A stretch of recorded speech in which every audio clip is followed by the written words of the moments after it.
প্রথমত আমরা তাদেরকে আমাদের যে আমাদের আমাদের বাংলাদেশের সবথেকে গুরুত্বপূর্ণ স্টেক হোল্ডার আমরা ভাবি খেলোয়াড়রা যারা মাঠে খেলে, এবং তাদের দেখভাল করা আমাদের দায়িত্ব।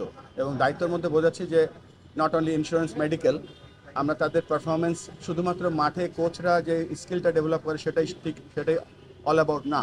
এখানে যেমন আমরা জিজ্ঞেস করছি লজিস্টিক এবং যে অ্যাটায়ার, যেমন পিচ কন্ডিশন, প্র্যাকটিস ফেসিলিটিস, তারপরে মেডিকেল, তারপরে তাদের ওভারঅল সাপোর্ট আমরা কতটুকু করতে পারছি। তারা তারা তাদের মনের কথা মন খুলে লিখেছে, সাজেশন দিয়েছে সকলের, এবং সেখান থেকে আমরা জানতে পেরেছি যে আমরা আসলে কোথাও অবস্থান করছি।